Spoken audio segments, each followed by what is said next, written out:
안녕하세요. 오늘도 사연 살롱을 찾아주셔서 감사합니다. 은평구에 살고 있는 40대 여성이에요. 인간은 누구나 태어나면 죽잖아요. 그래서 한때는 그런 생각도 했어요. 어차피 결국엔 죽을 거 뭐하러 기를 쓰고 열심히 살아야 되지? 그런데 얼마 전 가족들과 함께 고등학교 졸업식장을 다녀온 뒤로는 그런 생각이 싹 사라져버렸어요. 가정 형편 때문에 고등학교도 제대로 못 나온 아빠가 모교 졸업식 축사를 맡게 되었는데 그 모습을 보고 왜 인생을 열심히 살아야 하는지 뼈저리게 느꼈거든요. 저희 부모님은 부모 도움 없이 빈손으로 시작해 자수성가하신 분들이세요. 어렸을 때는 형편이 어려워서 맞이인 제가 3살, 5살 아래 동생들을 돌봐야 했죠. 부모님이 맞벌이를 하셔서 아침 일찍 일을 나가 늦은 밤이 되어서야 집에 돌아오시곤 했거든요. 제가 국민학교 1학년 때였을 거예요. 아빠가 허리를 다치시는 바람에 한동안 일을 못 하셨는데 그때 엄마가 벌어오는 돈으로 5 식구가 살려니 많이 빠듯했어요. 지금이야 도시가스가 안 되는 지역이 거의 없지만 그때만 해도 집집마다 LPG 가스를 쓰고 살았는데 돈이 없으니 가스비를 감당하는 것도 힘들었어요. 툭하면 가스가 떨어져서 구멍가게에서 외상으로 부탄가스를 사다가 브루스타에 라면을 끓여 먹곤 했죠. 그나마도 얼마 안 가 가스가 떨어지기 때문에 팔이 떨어져라 부탄가스통을 흔들던 기억이 나네요. 집에는 늘 공과금 독촉장이 쌓여 있었고 매달 집세를 내는 날이면 부모님은 집주인 앞에서 고개를 숙여야 했어요. 그러던 어느 날이었죠. 크리스마스라고 TV에서는 가족들이 모여 치킨이며 피자를 차려놓고 파티를 하는 장면이 나왔는데 둘째가 그걸 보고는 아빠한테 치킨을 사달라고 떼를 쓰기 시작한 거예요. 비록 저도 어린 나이긴 했지만 일찍 철이 든 탓에 우리 집 사정을 잘 알고 있어서 그런 동생의 행동에 아빠 눈치를 볼 수밖에 없었어요. 아빠, 나도 치킨 먹고 싶어. 치킨 사줘. 치킨! 치킨! 당장 겨울을 보낼 연탄도 부족한 판에 철없는 아이의 치킨 타령에 한숨을 쉬던 아빠는 기약도 없는 나중에라는 말로 동생을 달래셨어요. 그런데 그날따라 동생이 울음까지 터뜨리며 끈질기게 치킨 타령을 하지 뭐예요. 한참을 달래던 아빠도 급기야 화를 내셨죠. 왜 이렇게 말을 안 들어? 아빠가 나중에 사준다고 하잖아. 왜 너까지 아빠 속을 헤집어 놓냐고. 아빠가 돈이 있으면 그깟 치킨 한 마리 못 사주겠니? 없으니까. 돈이 없으니까 그러는 거잖아. 아빠가 돈이 없어서 못 사주는 거잖아. 결국 아빠는 말을 멈추고는 눈물을 흘리셨어요. 그 모습에 엉엉 울던 동생은 놀라서 울음을 그치고 말았죠. 태어나서 처음 아빠의 눈물을 본 저도 놀라기 마찬가지였어요. 그날 밤 11시가 다 돼서야 집에 돌아온 엄마는 손에 순대 한 봉지를 들고 오셨어요. 잠들어 있던 동생들은 엄마가 순대를 사왔다는 말에 벌떡 일어나더라고요. 크리스마스 날에도 봉지라면으로 끼니를 때웠던 탓에 허기졌던 모양이었죠. 동생들은 졸려서 눈을 연신 비비면서도 순대를 입안 가득 넣고는 맛있게 먹어댔어요. 하지만 아빠는 벽을 향해 모로 누운 채 꿈쩍도 하지 않으셨어요. 엄마가 순대 드시라고 몇 번이나 흔들어 보았지만 대답조차 하지 않으셨죠. 몇 달 뒤 드디어 자리를 털고 일어나게 된 아빠는 다시 일을 시작하셨어요. 그리고는 첫 월급을 타던 날 누런 봉지에 담긴 통닭을 2마리나 사들고 오셨어요. 엄마는 돈 나갈 때가 한두 군데가 아닌데 뭐하러 이런 걸 사왔냐고 타박을 하셨지만 아빠는 묵묵히 다리를 뜯어 우리들 손에 쥐어주셨어요. 그리고는 정작 아빠는 통닭에 입도 대지 않으시더라고요. 그저 우리 삼남매가 맛있게 먹는 모습만 흐뭇하게 바라보실 뿐이었죠.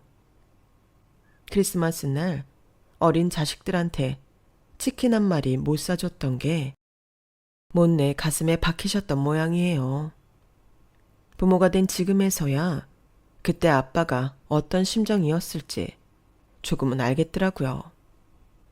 한동안 월세집을 전전하며 살던 우리 식구는 제가 중학교 2학년 때 부모님이 그동안 모은 돈으로 조그마한 식당을 차리면서부터 조금씩 생활이 안정이 되기 시작했어요.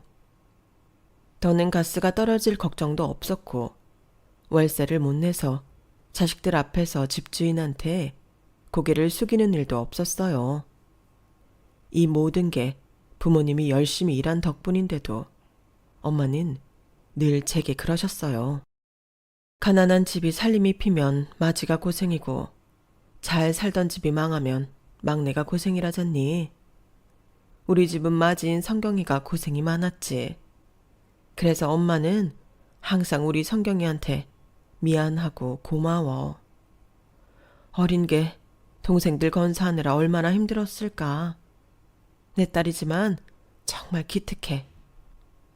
솔직히 저는 아직도 어린 시절은 뒤돌아보고 싶지 않을 정도로 가슴 먹먹한 순간들이 많았어요.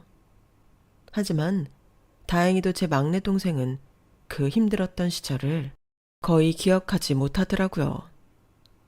그래서 다행이다 싶어요. 동생한테까지 가슴 아픈 기억을 남겨주고 싶지 않거든요. 생활은 많이 나아졌다고는 해도 제가 고등학교를 졸업할 때까지 우리 집이 그리 넉넉한 살림은 아니었기 때문에 저는 일찌감치 실업계 고등학교에 진학해 고등학교 졸업과 동시에 취직을 했어요. 재학 시절 자격증도 열심히 따두고 성적도 전교 5등 안에 들었던 덕에 중소기업이지만 꽤 건실한 회사에 취직할 수 있었죠. 남편도 그 회사에서 만났고요. 남편과 처음 만나게 된 건 제가 입사를 하고 3년이 넘었을 때였어요. 우리는 서로 부서가 달라서 마주칠 일이 없었는데 남편의 부서에 결혼이 생기면서 제가 업무 지원을 하러 남편네 부서로 몇 번 나가게 되었고 그러다 보니 가까워지게 되었죠. 한 번은 큰 프로젝트를 마치고 제가 남편네 부서 회식 자리에 같이 가게 되었는데 얘기를 나누다 보니 저랑 같은 동네에서 나고 자랐더라고요. 뭐야? 이성경 씨도 땡땡 국민학교 나왔어? 혹시 중학교도 땡땡 중학교? 네, 고등학교는 실업계라서 집에서 좀 멀었지만 나머지는 다 동네에 있는 학교를 나왔어요. 이야, 그럼 내 후배네. 우리 나이 차이가 4살이 나니까 중학교 때는 학교에서 볼 일이 없었겠지만 국민학교 땐 지나가다 복도에서 만나기도 했겠어. 대학도 아닌 국민학교 중학교 동문일 뿐인데도 남편은 꽤나 의미를 부여해가며 저와 연결고리를 찾으려 노력했어요. 그 뒤로 며칠 뒤 사진 한 장을 들고 저희 부서로 왔더라고요. 국민학교 때 특활반에서 찍은 사진이었는데 글쎄 거기에 저도 찍혀있지 뭐예요. 이거 성경씨 맞지? 내가 이럴 줄 알았다니까. 아무래도 나랑 성경씨가 인연은 인연인가 봐. 그러지 않고서야 이 넓은 서울 하늘 아래서 그것도 한 직장에서 같은 국민학교, 같은 특활반을 다닌 사람을 만나는 일이 흔한 일이냐고. 성경씨, 우리 이것도 기념인데 주말에 영화나 같이 볼까? 다소 억지스러운 흐름이었지만 저도 남편에 대한 인상이 그리 나쁘지 않았기 때문에 영화를 보기로 했어요. 그런데 회사에서는 그렇게 활달하고 불도저처럼 밀어붙이던 사람이 정작 둘이 만나게 되니까 꽤 낯을 가리지 뭐예요. 저랑 눈도 제대로 못 마주치고 새색시처럼 수줍어하는데 그 모습을 보니 장난기가 발동해서 놀리고 싶어졌어요. 일부러 손끝을 스치기도 하고 은근슬쩍 팔짱도 끼고 했더니 얼굴이 불타는 고구마처럼 벌개지더라고요. 그런데 웃긴 건 다시 회사에서 만났을 때는 언제 그랬냐는 듯이 농담도 잘하고 대놓고 들이대기까지 하는 거 있죠. 너무 상반된 모습에 이게 뭔가 싶더라고요. 그래서 같은 부서 선배한테 그 얘기를 했더니 대뜸 그러지 않겠어요? 윤 대리가 자기한테 관심 있나 보네. 남자들 중에 간혹 그런 사람들이 있어. 사람 많은 데서는 활달하게 굴어도 자기가 좋아하는 사람이랑 둘이 있을 때는 말도 제대로 못 거는 사람. 자기가 슬쩍 찔러봐. 에이, 그랬다가 나한테 관심 없다고 하면 어떡해요. 괜히 창피하기만 하지. 아니라고 하면 농담이었다고 웃어 넘기면 되지. 뭐가 문제야?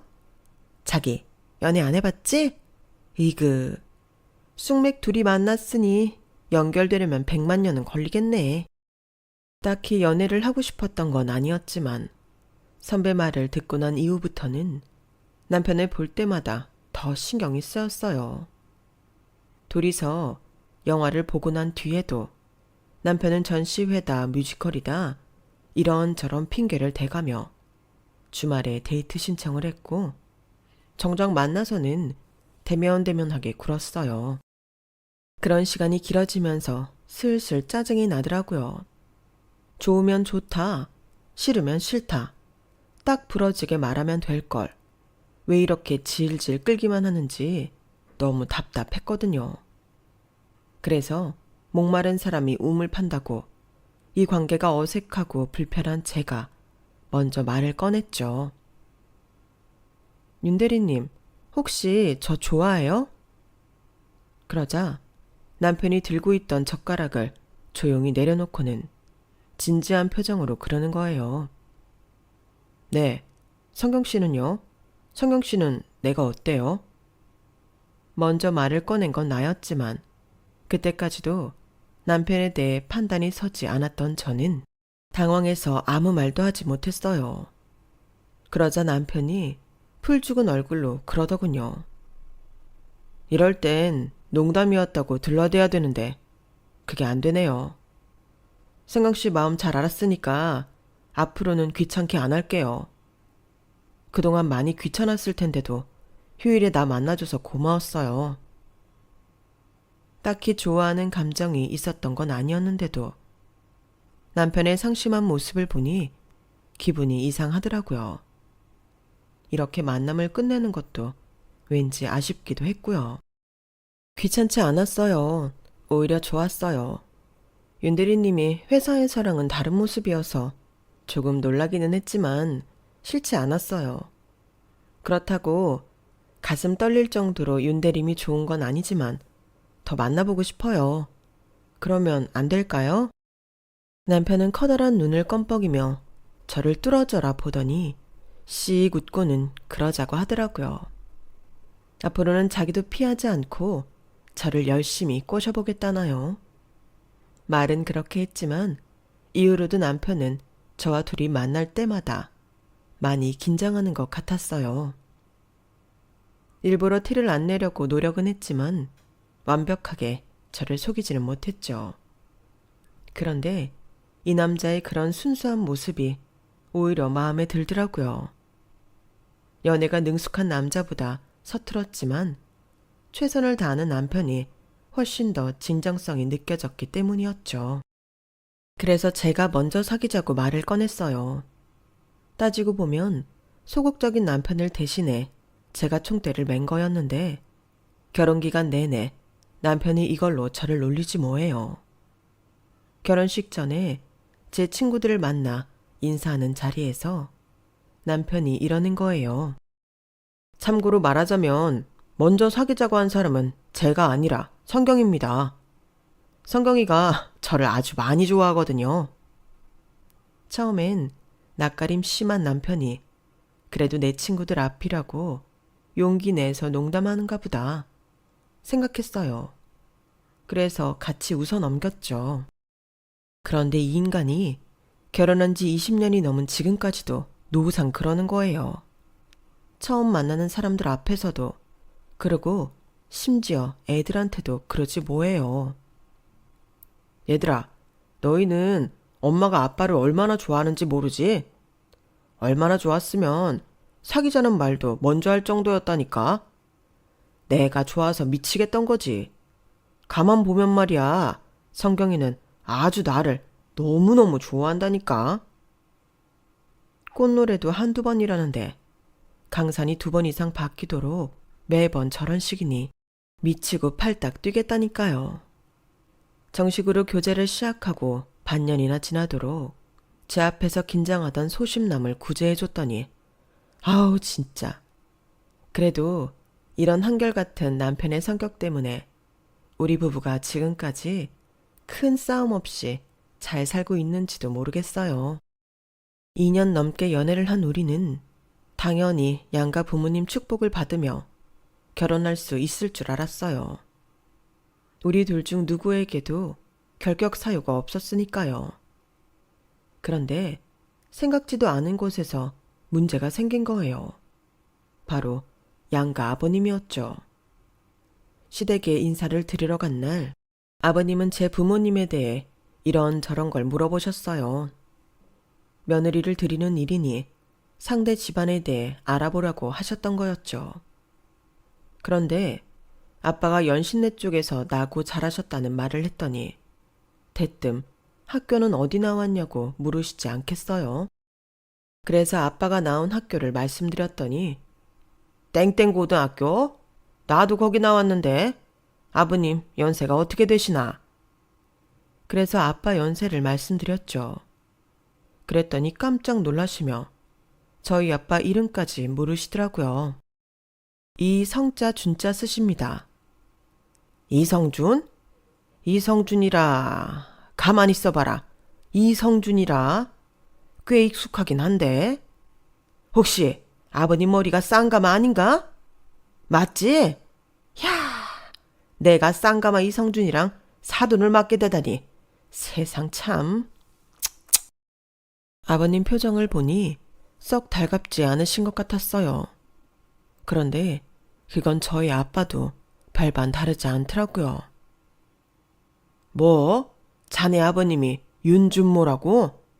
연신내 사거리 뒤편에 살던 윤준모? 아빠의 긴 한숨이 예사롭게 들리지 않았어요. 두 분 사이에는 우리가 모르는 뭔가가 있는 게 분명했죠. 아니나 다를까 상견례도 하기 전에 두 분이 동창분들과 함께 술자리를 하셨는데 술자리에서 엄청 싸우셨다고 하더군요. 그날은 데이트가 없는 주말이라 늦잠을 자고 11시쯤 일어났었는데 아빠가 동창들이랑 점심 약속이 있다시며 들뜬 마음으로 나가시더라고요. 그런데 다저녁이 돼서는 돌아오셨을 때는 몸도 가누지 못할 정도로 취해 있었어요. 술을 잘 못 드시는 아빠가 이렇게 취한 모습은 처음이었어요. 그리고 다음날 회사에 막 출근했는데 아버님한테 전화가 온 거예요. 아침부터 전화해서 놀랐을 게다. 다름이 아니라 내가 아무리 용서를 하려고 해도 도저히 용서가 안 돼서 이렇게 전화했다. 어제 술자리에서 말이다. 네 아버지가 나한테 해서는 안 될 짓을 했다. 내가 살면서 그런 수모는 생전 처음이다. 자식인 너한테 네 아버지가 벌인 짓을 시시콜콜하게 전할 수는 없는 노릇이고. 해서 말인데 네 아버지한테 말 좀 전해다오. 오늘 중으로 어제 있었던 일을 사과하지 않으면 나는 이 결혼 절대 허락 못하니까 알아서 하라고. 오늘까지 확실히 전해라. 아버님은 당신이 할 말만 전하시곤 바로 전화를 끊으셨어요. 도대체 무슨 일이 있었길래 일어나 걱정이 돼서 바로 아빠한테 전화를 했어요. 그랬더니 제 얘기를 들으시고는 아빠가 더 역정을 내시지 뭐예요. 이 망할 놈의 자식, 뭐가 어쩌고 어째? 성경이 너 잘 들어라. 나는 목에 칼이 들어와도 그 빌어먹을 놈한테 사과 못하니까. 준모 그 자식 아들이랑 결혼하는 거 이참에 다시 생각해. 애비를 보면 그 자식 놈을 안다고. 지금이야 너한테 잘할지 모르겠지만 난 그놈도 믿을 수가 없어. 이 아빠 말 잘 알아들었지? 아빠까지 왜 이래? 도대체 어제 무슨 일이 있었길래 이러냐고. 나 그 사람 아니면 안 된단 말이야. 암튼 딸내미 처녀 귀신 만들고 싶지 않으면 아빠도 알아서 해. 전화를 끊고 나서도 마음이 진정이 안 돼서 한참을 씩씩거렸어요. 결국 옥상으로 남편을 불러내어서 아침부터 있었던 일을 털어놨더니 남편이 그러는 거예요. 무슨 일인지 나도 정확히는 모르겠지만 우리 아버지가 잘못했을 확률이 높아. 자기도 봐서 알잖아. 우리 아버지가 이기적이고 사람 무시하는 경향이 있는 거. 그것 때문에 우리 외삼촌도 우리 아버지랑 상종도 안 하셔. 아무튼 내가 집에 가서 알아보고 전화할 테니까 장인어른한테 너무 뭐라고 하지 마. 남편은 마치 늘상 있는 일이라는 듯 그리 놀라지도 않더라고요. 그리고 그날 밤 저는 아빠와 남편을 통해 아버님들 사이에 무슨 일이 있었는지 알게 되었어요.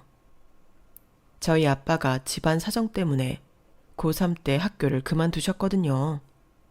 그래서 동창회는 한 번도 나가신 적이 없었어요.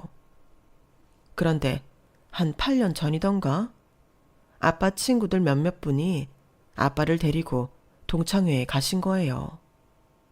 비록 졸업은 못했지만 2년 넘게 같은 학교를 다니기도 했고 어릴 때부터 다들 한 동네에서 나고 자랐던 터라 다들 아는 얼굴이니 이해해 줄 거라면서요.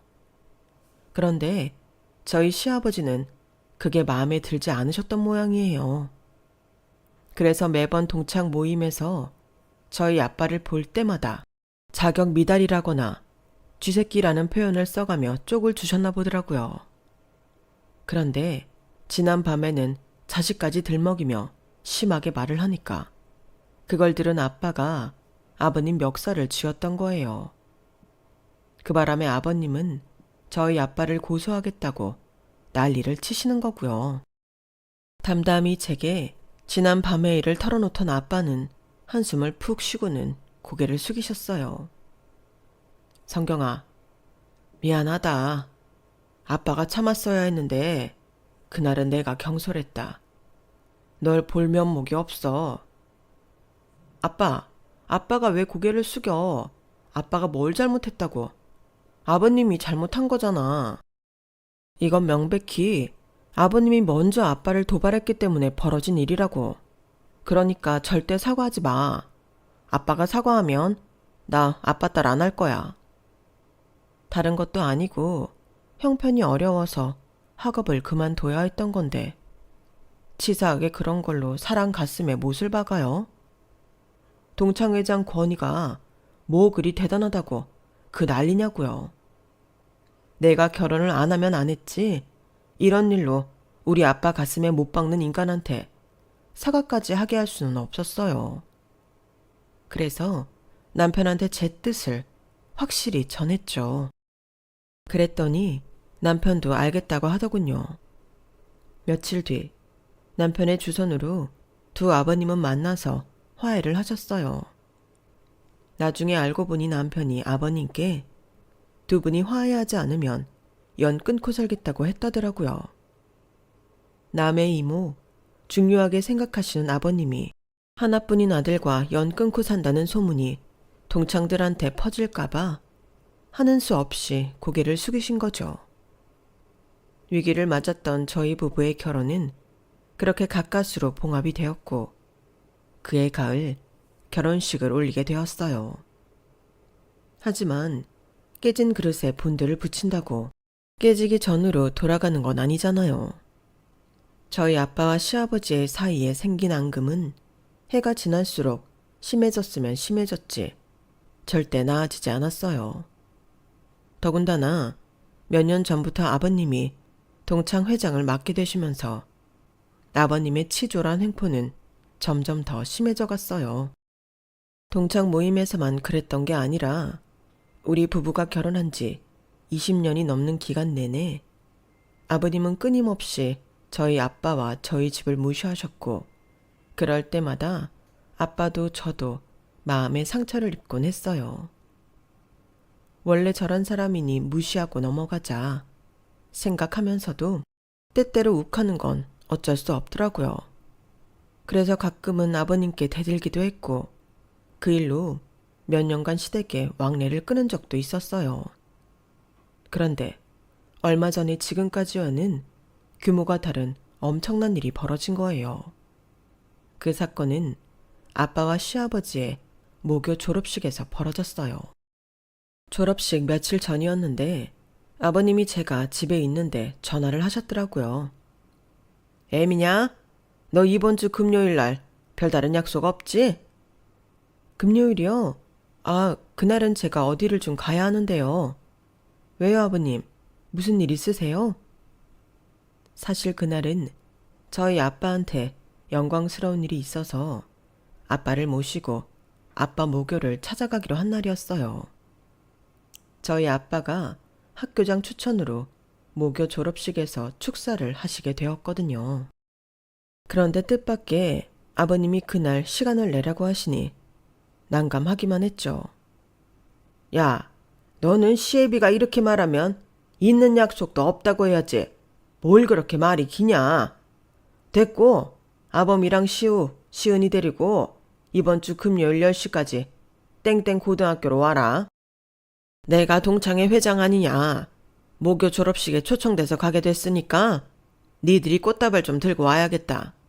사진 크게 뽑아서 액자에 좀 걸어두게 시우시켜서 사진도 멋지게 찍으라고 하고 니들 내 체면 생각해서 옷 제대로 입고 와야 한다.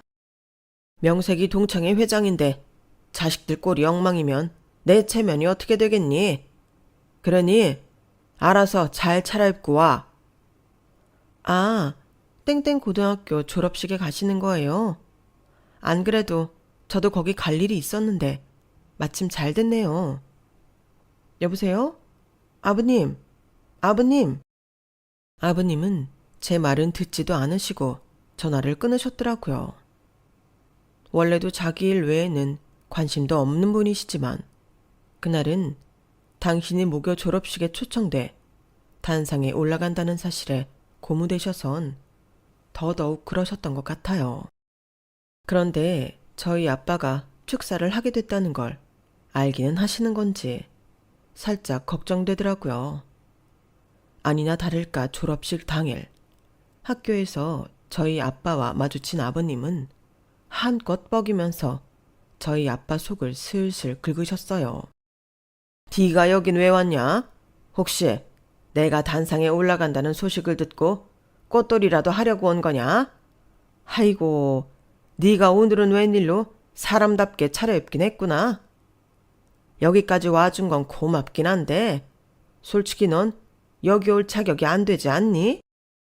졸업도 못하고 중퇴한 놈이 남의 졸업식에 올 게 뭐냐고. 그래 뭐 내가 동창회 회장이니까 오늘만큼은 너도 내 백 믿고 학교 구경이나 해라.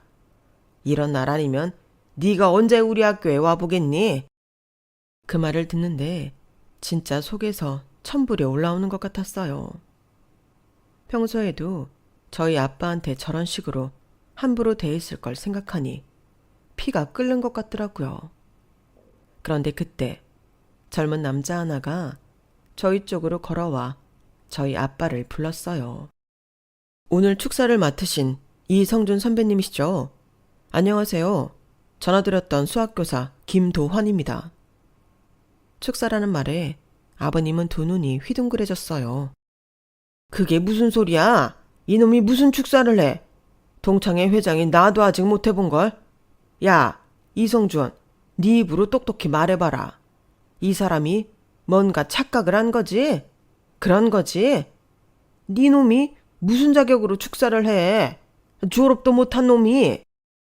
그러자 아빠는 멋쩍게 웃으시곤 말씀하셨어요. 그게 말이다. 오늘 내가 여기 온 이유가 졸업식 축사 때문이야. 지난주에 교장 선생님이 전화를 하셨더라고. 졸업식에 와서 축사를 좀 해달라고. 나야 네 말대로 졸업도 못한 처진데 무슨 축사냐고. 거절을 했는데 여기 이 수학 선생님이 몇 번이나 전화하셔선 꼭 좀 해달라고 하시지 뭐야. 그래서 염치불고하고 이렇게 왔다. 아니, 뭐 이런 개 같은 경우가 다 있어. 동창회 회비를 내도 내가 이놈보다 훨씬 더 냈는데 졸업도 못한 놈한테는 교장까지 나서서 축사해달라고 부탁까지 했다고? 정작 가장 높은 자리에 있는 동창회장이 나한테는 그런 말은 이런 방구도 없었으면서 도대체 학교 꼬라지가 어떻게 돌아가길래 이 모양 이 꼴이야. 이놈은 말이오. 돈이 없어서 월사금도 제대로 못 내다가 결국 학교 잘린 놈이란 말이오. 학교 측에서 보면 돈 안 내고 공짜 수업 받다가 도망친 놈이란 건데 어떻게 이런 놈한테 축사를 맡긴단 말입니까?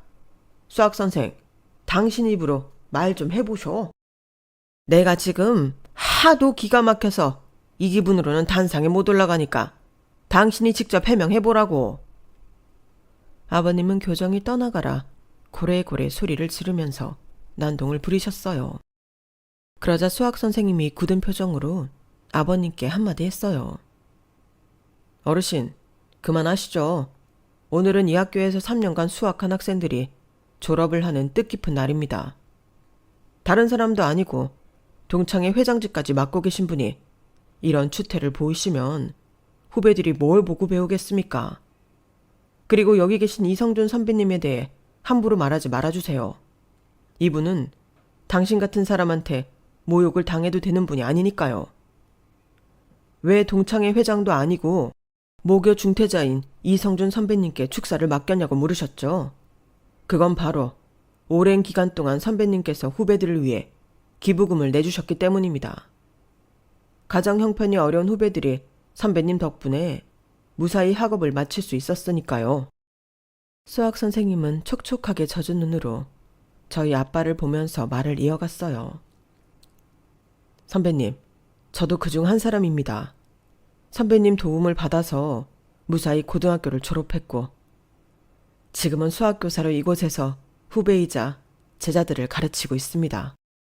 그때 선배님의 도움이 아니었다면 제가 이 자리에 서 있을 수 없었을 겁니다. 감사합니다, 선배님. 눈물이 그렁하게 맺힌 수학 선생님은 저희 아빠 손을 감싸주었어요. 지금까지 아빠가 모교에 기부금을 내왔다는 걸 몰랐던 저와 남편은 입을 떡 벌린 채 아빠를 바라볼 뿐이었죠. 그리고 그중 가장 놀란 사람은 단연 시아버지였어요. 방금 전까지 쩌렁쩌렁하게 소리를 치며 난동을 부리던 아버님은 꼬랑지를 팍 내린 채 아무 말 없이 고개를 돌리더군요. 그날 저희 아빠는 교단에 올라 멋진 축사를 하셨어요. 정작 당신은 돈이 없어서 졸업도 못한 학교에서 말이죠. 칙순에 따라 교장 선생님이 학생 대표한테 졸업 증서를 수여하는 시간이 되었어요. 그런데 놀라운 일이 벌어진 거예요. 마이크 앞에 선 교장 선생님이 저희 아빠 이름을 호명하셨지 뭐예요. 백발이 성한 아빠는 믿을 수 없다는 표정으로 교단 앞으로 나가셨어요. 그리고는 떨리는 손으로 명예 졸업 증서를 받으셨어요. 그 모습에 엄마와 저는 물론 저희 아이들까지도 뜨거운 눈물을 흘렸어요. 그 순간만큼은 아버님도 슬쩍 고개를 돌려 눈물을 닦으시더라고요. 졸업식이 끝나고 수학 선생님은 저희 부모님을 모시고 고급 중식집에서 식사 대접을 하셨어요. 졸업식에는 짜장면을 먹어야 한다면서요. 식사를 하는 동안 선생님은 그간 저희 아빠가 돈 때문에 학업을 이어갈 수 없는 후배들에게 매달 일정 금액을 후원하셨던 일을 자세히 설명해 주었어요. 지금까지 그런 사실을 까맣게 몰랐던 저와는 달리 엄마는 이미 다 알고 있는 표정이더라고요. 집으로 돌아오는 차 안에서 물었더니 그러시는 거 있죠. 네 아빠가 결혼 전에 나한테 부탁을 했던 거야. 내 자식들 굶기지 않을 정도가 되면 어려운 학생들을 위해서 후원을 좀 하고 싶다고. 그래서 그러라고 했다. 못 배운 한 그렇게라도 풀고 싶다는데 그거 못 해주겠니? 남들한테는 별거 아닌 고등학교 졸업장일지 몰라도 네 아빠한테는 평생을 두고 한이 된 증서 아니겠니? 그런데 오늘 명예 졸업장을 받았으니 그 한도 풀 수 있게 된 거지. 그렇죠, 여보? 졸업 축하해요. 아빠는 말없이 빙그레 웃기만 하셨어요. 손에는 돌돌 마른 명예 졸업장을 꼭 쥔 채 말이죠. 그날 그동안 몰랐던 아빠의 선행을 보면서 문득 그런 생각이 들더라고요. 인간은 태어나면 죽는 게 순리지만 죽는 순간까지 어떻게 인생을 사느냐가 세상에 태어난 이유이자 목적이 아닐까 하고요. 그런 의미에서 아빠는 인생의 목적을 달성하신 게 아닐까 하는 생각을 했어요. 그래서 저도 더 늦기 전에 제 인생의 목적을 찾아볼 생각입니다. 저희 아버님도 조금씩 더 나아지시길 바라면서요. 제 자식들도 인생의 목적을 찾는 여정에 있기를. 들어주신 여러분들도 현명하게 인생의 목적을 찾아가고 계시겠죠. 어른들께 항상 저도 한 수 배우며 살아가 봐야겠어요. 지금까지 제 사연을 들어주셔서 감사합니다. 건강하세요. 여러분, 사연 댓글에 응원과 현명한 조언 부탁드려요. 좋아요와 구독은 저에게 큰 힘이 됩니다. 오늘도 좋은 일 가득하세요.